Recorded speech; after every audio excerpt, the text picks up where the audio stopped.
Shalom teman-teman, ketemu lagi sama saya Mary. Hari ini tanggal 27 Januari 2023.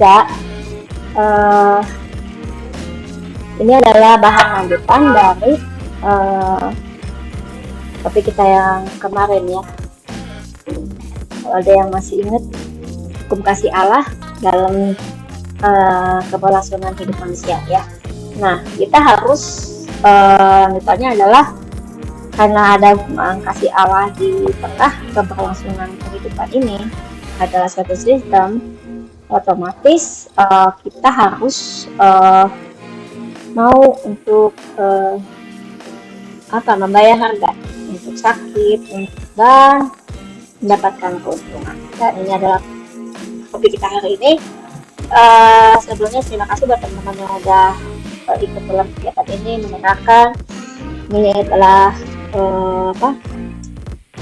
catatan kitab, catatan pelajaran saya. Saya belajar tentang firman Tuhan, konsep yang sungguh juga membuat saya jadi semangat ya, pengen tahu lagi bagaimana firman Tuhan itu bekerja buat kehidupan saya dan teman-teman, dan berharap juga teman-teman juga kalau ada sesuatu yang mungkin ini dalam penyampaian yang keliru atau apapun ya silakan komentar kolom chat. Saya akan berusaha untuk melihatnya dan memperbaikinya. Kita mungkin dari situ saya akan mendapatkan sudut pandang yang lebih banyak lagi. Mari kita berdoa. Tuhan Yesus yang Maha Baik, terima kasih atas segala kebaikan dan kemurahan-Mu. Pada saat ini kami boleh firman, kami boleh tahu firman-Mu itu sungguh sangat berguna bagi kami. Terima kasih Bapak, terima kasih Tuhan Yesus, berkati dari awal ya Allah Roh Kudus yang bekerja. Amin. Oke, kita akan masuk judul hari ini adalah no pain, tidak ada penderitaan, tidak ada no gain, tidak ada keuntungan. Nah, kenapa kita tadi adalah orang yang berlari. Orang yang berlari itu olahraga ya, gunanya untuk mendapatkan kebugaran tubuh. Nah, mengapa kita juga harus mau menderita dalam suatu penderitaan, kesengsaraan yang Tuhan sudah siapkan, tapi sebatas dengan apa yang kita bisa ya, yang porsi kita. Tuhan itu memang tahu. Baru kita akan mendapatkan keuntungan. Dan sebelum masuk apa yang menjadi penderitaan itu,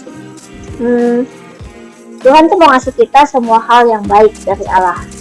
Nah, di 1 Korintus 2 ayat 9 itu dibilang semua yang nggak pernah kita dilihat mata, yang nggak pernah didengar telinga, nggak pernah timbul di hati, itu disediakan bagi Allah, bagi mereka yang mengasihi Dia. Karena ini ayatnya dipotong, mungkin orang akan bilang, teman-teman akan bilang, dan disediakan itu Allah itu apa? Apakah sesuatu yang bahagia atau yang tidak bahagia? Tetapi di Yesaya 66 ayat 4 dan di Yesaya 65 17-18, dan semua yang maksudnya yang nggak pernah dilihat, yang nggak pernah didengar telinga, yang nggak pernah timbul di hati, dan disediakan Allah itu adalah yang baik. Katakan demikian. Sebab sesungguhnya aku menciptakan langit yang baru dan bumi yang baru. Hal-hal yang dahulu tidak akan diingat lagi dan tidak akan timbul lagi dalam hati. Tetapi bergiranglah dan bersorak-sorak untuk selama-lamanya atas apa yang kuciptakan. Sebab sesungguhnya aku menciptakan Yerusalem penuh sorak-sorak dan penduduknya penuh kegirangan. Nah, inilah keuntungan inilah yang Allah siapkan untuk kita. Langit baru, bumi baru, Yerusalem baru yang penuh sorak-sorai, penduduknya penuh kegirangan. Ya, konsep sorak-sorai artinya nggak ada yang berduka ya. Berarti semua kehidupan itu berjalan dengan disiplin teratur, dalam keindahan, kemuliaan Allah, juga sehat juga kali ya, terus pasti sehat, semuanya tuh menyenangkan hati. Dan kalau pengen lebih jelas lagi tentang langit baru, bumi baru, Yerusalem baru, kita bisa baca di Wahyu 21. Dan yang apa yang Tuhan sediakan ini, yang dimaksud dengan apa yang gak pernah timbul itu, yang gak pernah didengar, yang gak pernah dilihat, itu adalah satu berkat, langit baru, bumi baru, Yerusalem baru. Nah, kalau dalam bahasa karakter Chinese ditulis dalam tulisan Fu, ya, ini namanya Fu, dan Fu itu terdiri dari kata ini Allah, kemudian ada ini huruf 1 I, Ko, mulut, dan taman, ya. Jadi di dalam berkat itu sepertinya ada filosofi manusia yang berada di taman, satu manusia taman bahagia karena ada Allah, makanya ada kebahagiaan, makanya ada berkat, maka ada kebaikan-kebaikan yang mendatangi. Sedangkan dalam bahasa Ibrani-nya tulis dengan Simha itu kalau di total jumlah alfabetikalnya itu berjumlah 113, dan itu adalah simbol dari Tuhan Yesus yang dikorbankan di kayu salib. Dan berkat itu adalah pengorbanan Tuhan Yesus kayu salib. Karena Yesus menembus dosa kita, itu adalah satu berkat. Ketika kita ditebus, kita menerima Tuhan Yesus sebagai juru selamat kita, dan kita menerima firman Tuhan itu sebagai pemimpin yang memimpin kita, panduan kita. Terus kita jadi mendapatkan satu berkat hidup yang baru, yang penuh keteraturan. Harus indah itu karena ada peraturan di dalamnya. Nah, itu dari bahasa itu. Jadi keuntungan yang kita dapat adalah apa tadi? Langit baru, bumi baru, Yerusalem baru, yang dimulai dari salib Tuhan Yesus dan firman Yesus. Nah, karena kita tahu keuntungan kita adalah langit baru, bumi baru, Yerusalem baru, dan kita mau akan akhirnya tinggal di sana, saya mau tinggal di sana, dan otomatis kita harus belajar, saya harus belajar juga, ini belajar ya, untuk bisa tinggal di langit baru, bumi baru, ya. Soalnya semua terbatas seperti ada firman Tuhan. Nah, makanya di 1 Timotius 4 ayat 8 dibilang, tetapi jauhilah tahyul dan dongeng nenek-nenek tua. Latihlah dirimu beribadah. Latihan badani terbatas gunanya, tetapi ibadah itu berguna dalam segala hal. Ibadah itu berguna dalam segala hal, karena mengandung janji baik untuk hidup ini maupun hidup yang akan datang. Makanya itu tadi ada salib Tuhan kan, berkatnya itu pada ada salib Tuhan, Simha. Terus ada Roh Kudus yang bimbing kita ketika kita membaca firman Tuhan, kita mau belajar ini, kita melakukannya kan kadang-kadang banyak banget ya pergumulannya, dan kebingungan untuk menerapkannya juga ada, dan Roh Kudus inilah yang membantu kita. Nah, kenapa kita selalu bingung dan kita selalu mengalami yang namanya pergumulan? Masalahnya adalah karena kita sudah terlalu terbiasa, termasuk saya. Di ayat 24 ayat 16-17, kita terbiasa hidup dalam kegelapan. Di dalam gelap orang membongkar rumah, maksudnya maling ya. Karena kalau maling datang terang-terang, bukan maling namanya, yang punya rumah, ya kan? Nah, kalau siang hari dia nggak keluar, maling keluarnya sama maling. Nah, yang datang ada siang hari, lampu terang yang mengikut. Dan mereka, iblis ini, keinginan iblis ya di hati kita, keinginan jahat di hati kita, keinginan berbuat tidak baik ya. Gitu.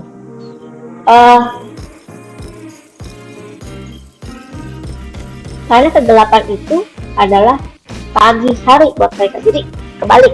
Jadi kalau kita orang-orang benar menganggap pagi hari itu adalah belajar firman Tuhan. Kalau orang-orang yang tidak mengenal Tuhan, orang-orang yang tidak mengenal Tuhan, pagi harinya adalah melakukan kejahatan. Nah, itu adalah saat bekerja. Dan mereka sudah biasa dengan kedahsyatan kegelapan. Melakukan hal yang merugikan orang lain adalah hal yang biasa. Nah, karena hal itu Tuhan Yesus datang di kayu salib, terus dosa kita terima Roh Kudus. Itu adalah salah satu satu-satunya cara Tuhan kita ditebus itu dalam iman. Jadi bilang ini ya, di Roma 3 ayat 23 sampai 25. Saya baca aja deh ya. Karena semua orang telah berbuat dosa. Semua orang udah berbuat dosa dan telah kehilangan kemuliaan Allah. Jadi orang yang udah berbuat dosa dan telah kehilangan kemuliaan Allah, berbuat dosa udah pasti kehilangan kemuliaan Allah. Dan oleh kasih karunia telah dibenarkan karena cuma-cuma. Jadi karena kasih karunia kita dapat cuma-cuma penebusan dalam Kristus Yesus, gitu loh.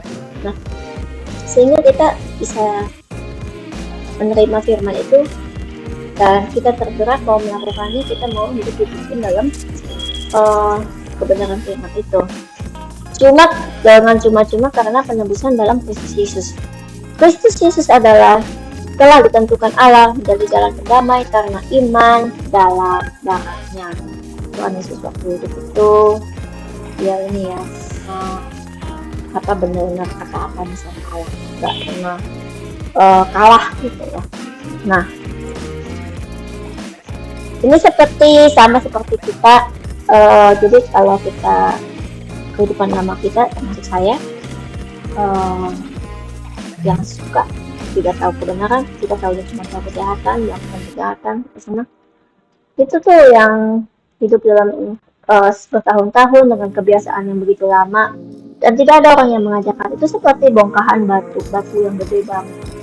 Dan ketika kita tahu itu sesuatu hambatannya bagi kita, kayak Tuhan bilang, latihlah dirimu beribadah karena mengandung janji. Nah, ini seperti orang yang sedang berusaha menyingkirkan batu itu, biasa. Nah, dibuang kalau bisa ya, dihilangkan. Nah, tadi dibilang bersyukur itu adalah nanti karena kita dapat langit baru, bumi baru, yang selalu baru. Kalau kita mau tinggal di sana, otomatis itu adalah berkat. Berkat itu pasti adalah sesuatu yang mendatangkan kebahagiaan. Tapi ada yang bilang juga, berkat itu misalnya sakit juga termasuk berkat. Bisa juga jadi. Mungkin karena sakit, misalnya kita dulu sibuk bekerja sampai nggak bisa baca firman Tuhan ya, nggak ada waktu mau mendengar, duduk diam, akhirnya kasih sakit nggak bisa kemana-mana, baru bisa dengar firman. Dan ini adalah benar-benar kesaksian yang dulu almarhum mama saya bilang seperti itu. Suatu hari dia tiba-tiba jatuh, patah kakinya, hitam kurungnya, dan dia harus berapa bulan tuh ya nggak berjalan, dia nggak bisa jalan. Tapi ada yang dilakukan, membuang waktunya baca kitab, khotbah, luar biasa kan. Nah, jadi ketika orang bersyukur dalam langit baru, bumi baru, Yerusalem baru, itu harus terlihat di dalam tindakan. Dan itu hal yang tadi mami saya bilang, dia bersyukur sehingga di dalam kesakitannya dia tidak menolak, karena dia menemukan firman Tuhan. Kemudian bersyukur dia menempatkan realitas, menempatkan diri atas kebenaran firman Tuhan. Jadi firman Tuhan itu dilakukan, dan untuk melakukan kebenaran firman itu perjuangannya sangat gede banget. Ketiga, bersyukur karena waktu Tuhan. Karena Tuhan kasih kita kesempatan selama masih hidup ini, kesempatan bagi kita ya untuk kita boleh berlatih untuk mempersiapkan diri kita hidup di Oh, langit baru, bumi baru, insan baru itu. Dan nasib nasib nasib di dalam orang-orang seperti Tuhan adalah berhasil.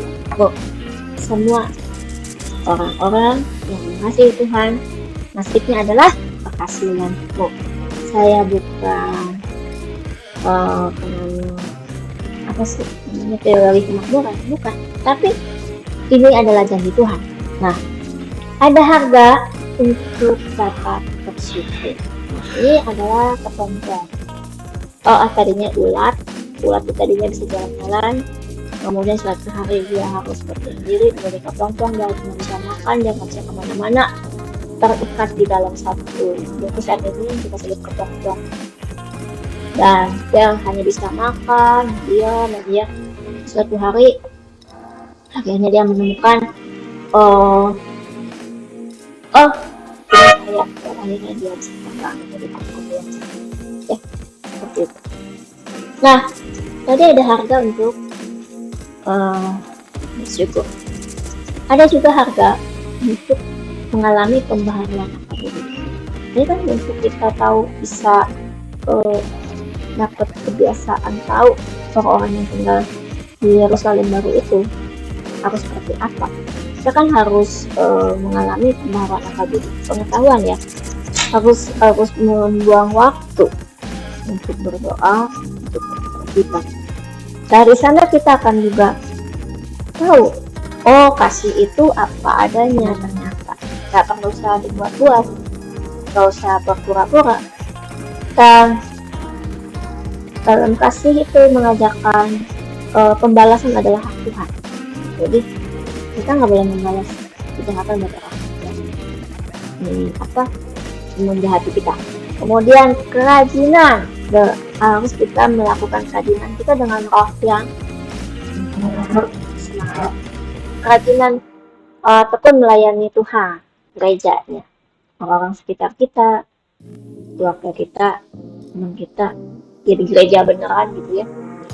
Itu harus dengan bersukacita, sabar dalam kesesakan, dalam pertemuan apapun. Kemudian kita di dalam kita berdoa, bersekutu, berfellowship ya, itu ada kesamaan, keserupaan dalam apa yang dipikirkan dan dirasakan. Ya, kok serupa, kok sama? Ya ini karena kita kan sama-sama baca firman Tuhan ya. Nah, semua berpusat pada perkara yang sederhana, kebenaran. Kemudian 4, perbuatan baik adalah penyenangan. Nah, itu ada di Roma 12 ayat 9-21, Mazmur 103. Bahkan di Amsal atau kayak kalau kita berbuat baik, itu seperti menaruh bara api di atas kepala orang. Naruh bara api panas di kepala orang. Nah, dan kita akan bisa mengasihi pasangan kita, anak kita, orang-orang sekitar kita, karena ada firman Tuhan, ada Tuhan Yesus.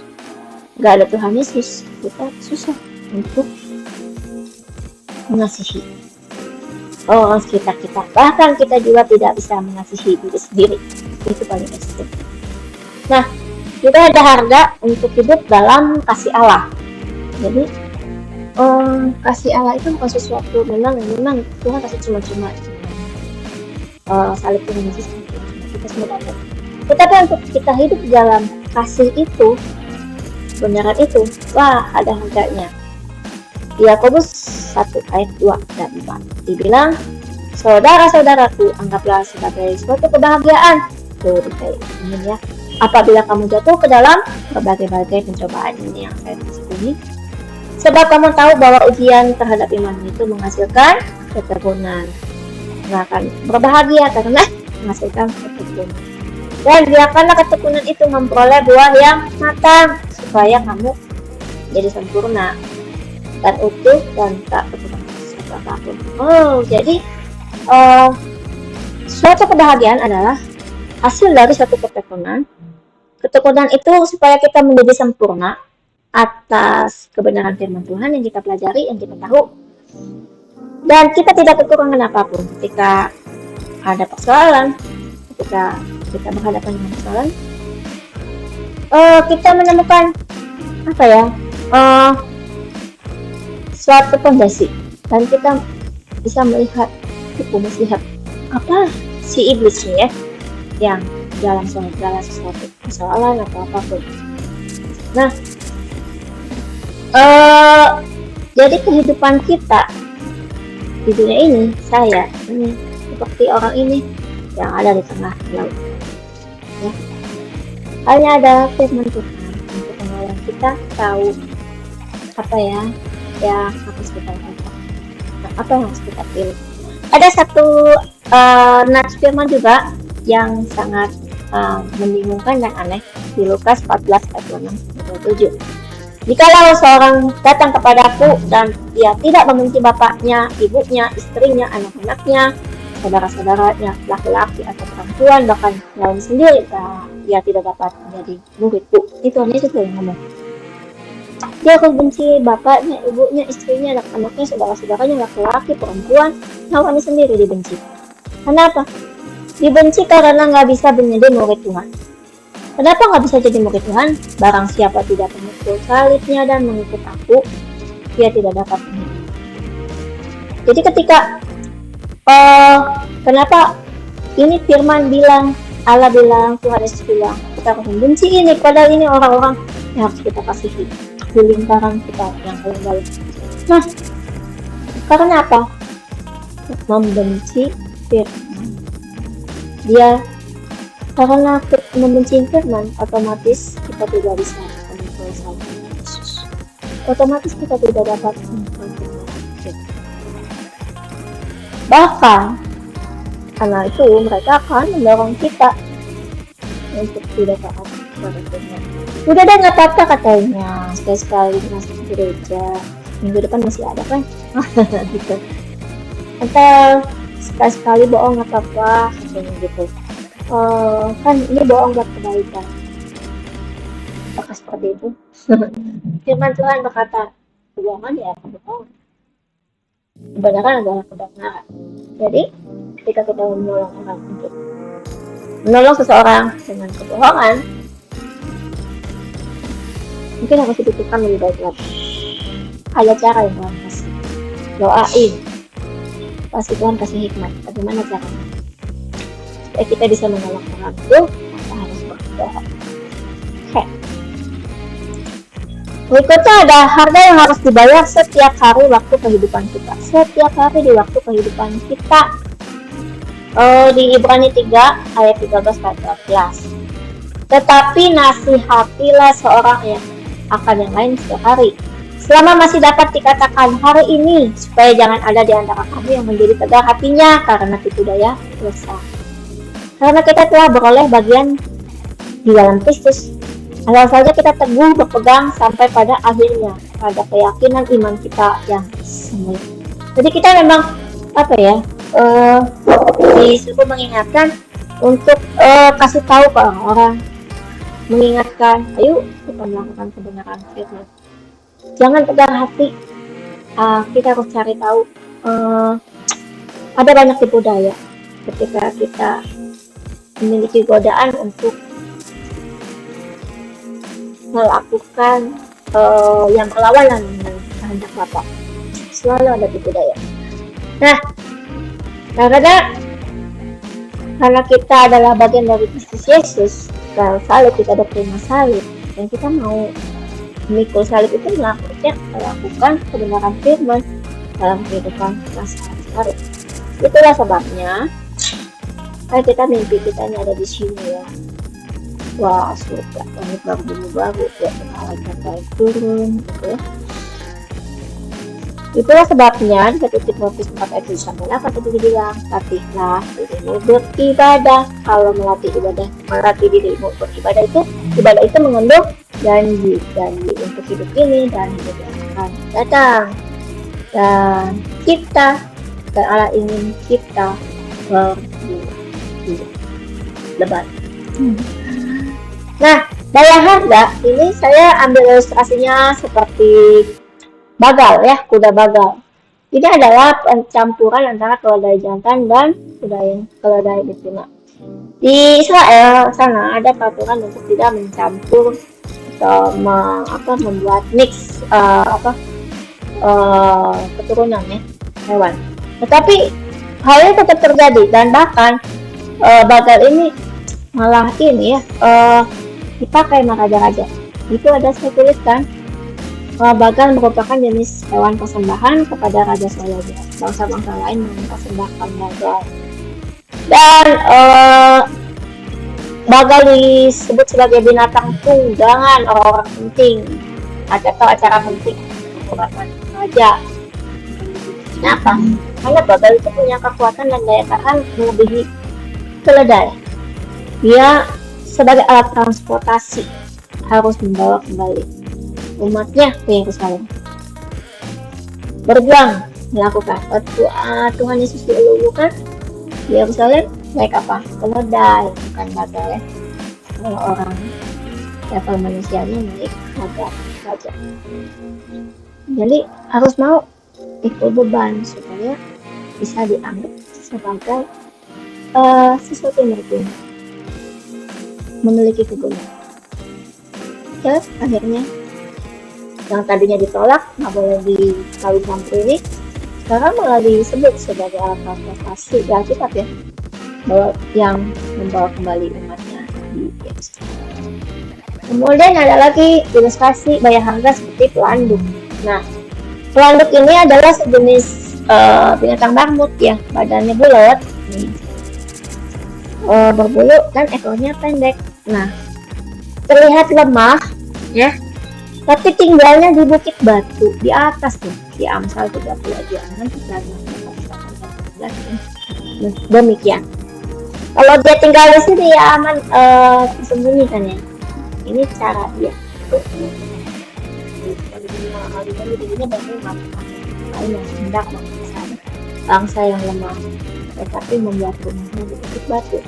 Dan kita adalah manusia yang lemah, tetapi kita mau membuat rumah kita di Bukit Batu kan dengan firman Tuhan, fondasi firman Tuhan. Ada? Puji Tuhan. Nah, itu tadi kalau tadi kita bayar harga, sekarang tentang malas. Malas ini orang yang nggak mau bayar harga. Malas itu ya mengharapkan mujizat, mendapatkan berkat tanpa melakukan apa-apa. Ini seperti di Amsal 26 ya, 14-16 katakan demikian. Seperti pintu berputar pada engselnya, pintu berputar ngek-ngek gitu dia. Demikianlah si pemalas di tempat tidurnya, nggak bergerak mengistighfar, kelihatan berputar tapi nggak kemana-mana. Si pemalas mencelupkan tangannya ke dalam pinggan, tapi ia terlalu lelah untuk mengembalikannya ke mulutnya. Saking malas ini, sampai udah dapat makanan bakat, tapi nggak dimasukin ke mulut, cuma digini-gini doang di pengen ya. Kemudian si pemalas menganggap dirinya lebih bijak daripada 7 orang yang menjawab dengan bijaksana. Nah, itu sangat menakutkan ya. Seperti pintu berputar di Amsal. Tidak melakukan apa yang menjadi bagiannya. Tidak belajar firman, menggali. Ini bagaimana kita tahu ya. Dan di 1 Timotius 5 ayat 24-25 disini, dosa beberapa orang menyolok seakan-akan mendahului mereka ke pengadilan adalah dosa yang langsung kelihatan gitu ya. Tapi dosa beberapa orang lagi baru menjadi nyata kemudian. Jadi ada dosa, hasil dosa langsung aja kelihatan di depan ya, berbuat dosa. Tapi ada juga hasil dosa baru nyata itu nanti belakang. Seperti apa misalnya? Malas itu adalah perbuatan malas ini akan terlihat besar. Nah, demikian pun perbuatan baik itu segera nyata. Dan kalau tidak demikian, ia tidak dapat terus tinggal tersembunyi. Jadi kalau orang yang berbuat baik itu pasti suatu hari akan muncul. Mungkin yang pemalas akan mempunyai kuasa menutupi perbuatan baik orang-orang, nggak kelihatan, tapi lama-lama si pemalas ini juga akan bisa lihat perbuatan baik yang dilakukan orang sekitarnya. dan perbuatan itu akan mengusik hatinya dan pikirannya untuk dia bangun. Nah, ini ya, tapi ya kalau masih tetap menginikan dirinya dalam kemalasan ya nggak bisa tolong ya. Nah ini dia contohnya, malas berdiam dan terikat pada teman-teman. Ini Daniel ada di ayat di lukisan tentang Daniel di ayat 40 ayat 10 sampai 24. Daniel ini diceritain sama Ayub, binatang yang suka makan rumput seperti lembu. Berarti apa ya? Lembu itu lembut ya, makanya rumput gitu. Terus dia memiliki tenaga pada pinggang dan otot perutnya. Binatang perkasa, lihat ya. Otot pada pahanya berlipat-lipat, gede pahanya loh, jalannya kuat. Tulang-tulangnya seperti pembuluh tembaga, gede nih tulang. Kerangkanya seperti batang besi.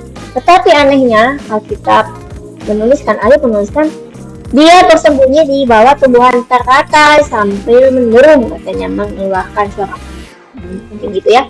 Kemudian bersembunyi di dalam gelaga. Gelaga itu saya cari ternyata batang tebu, dan batang tebu itu seperti itu adalah simbol hukuman Israel. Jadi ini ya, punya tenaga yang kuat, dikasih modal katanya, kerangkanya bagus, tapi kok cuman apa ya, dia untuk bersembunyi di bawah hukum alat apa, hukuman untuk dihukum, untuk sembunyi di bawah tumbuhan teratai, atau malah mungkin dia di sini juga ditulis apa, gelaga itu alat untuk mengolok-olok Tuhan Yesus di Matius 27 ayat 29-30. Dan parahnya lagi, Daniel ini adalah binatang yang sangat tenang di tengah arus sungai yang kuat dan meluap. Bagus ya memang, tapi nggak tergubris gitu loh dengan besarnya masa orang-orang kasih warning, ntar akan ada masa muka Allah, ntar ada ini loh, antep tuh, ntar aja. Nah ini udah nih. Kemudian ada lagi malas, tidak berlaku taat, tidak disiplin, tidak tertentu. Nah, saya dapat simbol alasannya dari anjing. Dan di ayat 30 ayat 1, pada mulanya ya, si anjing itu binatang yang memiliki nilai sebagai hewan yang berjasa, yang menjaga kambing domba. Tetapi pas di Perjanjian Baru, anjing ini bergeser dari hewan yang berjasa sebagai penjaga menjadi simbol guru-guru palsu di Filipi 3 ayat 2. Orang yang berdosa di Wahyu 2 ayat 15 dan penganiayaan. Apa ya yang dilakukan anjing ini? Lalu bersantai, pasif, tidak melakukan apa-apa. Ketika anjing ini memang dulunya adalah sebagai binatang liar yang dijinakkan dan dipelihara dan melakukan tugasnya ketika menurut ya, dia pasti punya jasa. Tetapi juga ada anjing yang udah kita pelihara menjadi pengembara. Mereka masuk dalam kelompok binatang memakan bangkai. Kok bisa? Ya mungkin aja dia nggak mau dikurung, pas ketika kebuka pagar lari deh dia, ada yang nangkep, atau di hutan nggak ada yang nangkep, dia terlunta-lunta, dia harus makan, nggak mau makan bangkai ya, dia tinggal tersedia. itu yang dibilang orang anjing. Kemudian ada tentang gambar, ini adalah yang terakhir ya, oh iya, inilah adalah gambar 5 gadis bodoh. Ini adalah topik kita di minggu depan ya, minggu depan tentang 5 gadis bodoh. Jumat depan.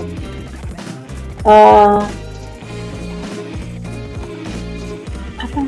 yang orang-orang tadi, yang orang-orang yang malas, yang tidak mau membayar harga. Nah, ketika kita mau membayar harga, kita akan mendapatkan satu keuntungan, dan keuntungan itu yang Allah bilang, Allah janjikan adalah mendapatkan semua yang baik dari Allah, ya. Jadi kita harus untuk mendapatkan hal yang baik dari Allah itu kita harus mengalami mendapatkan pembaharuan akal budi, dan itu hanya bisa kita dapatkan kalau kita memberi waktu, menyediakan waktu untuk belajar firman Tuhan. Lalu kita belajar berdoa, beribadah, bersekutu, melayani. Kan sama teman-teman ya, saling menguatkan kan ya, di pembaharuan akal budi. Jadi kita akan saling menguatkan, menghibur teman-teman, masalah orang lain. Kita jadi belajar juga ya. Oh, seperti itu. Pembaharuan akal budi. Tapi semua sumbernya dari firman Tuhan. Kalau kita udah belajar firman Tuhan sedemikian rupa, kita akan tahu itu kegunaannya, dan kita akan berusaha untuk hidup dalam keteraturan, dan kita harus belajar taat melakukannya. Jujur dah. Integritas kita gimana? Kita bilang ya lakukan, ketika kita bilang nggak lakukan, ya. Misalnya kita bilang akan berpuasa, tapi ternyata kita nggak bisa berpuasa. Ya mau nggak mau juga, bukan mau nggak mau, kita harus mengakui bahwa ternyata saya masih belum bisa puasa. Tapi saya akan belajar lagi banyak. Kemudian hidup dalam kasih yang aktif. Jadi tadi aktif ya, memang harus belajar aktif itu untuk diri kita ingin tahu, dan kita membagikannya kepada orang lain juga. Ketika kayak sekarang ini kita belajar Al-Quran, saya membagikan kepada orang lain, lalu saya juga melakukan tindakan-tindakan tentang firman, lalu kita juga dapat dari Allah, karena nggak semua kebenaran firman yang kita baca itu nggak selalu mudah untuk kita terapkan atau kita mengerti. Ada banyak banget saya harus minta bantuan Roh Kudus ya, sama Tuhan yang saya doakan. Nah itu ya. Jadi ini adalah kesimpulan bahwa kita untuk mendapatkan sesuatu yang baik, yang tidak pernah didengar, tidak pernah dilihat, tidak pernah dirasakan, tidak pernah diketahui, ini baru bumi baru yang saya otomatis harus bayar. Oke, terima kasih. Mari memberkati. Ketemu lagi di video depan. Kita akan Tuhan Yesus yang Maha Baik. Terima kasih atas segala kebaikan dan kemurahan-Mu.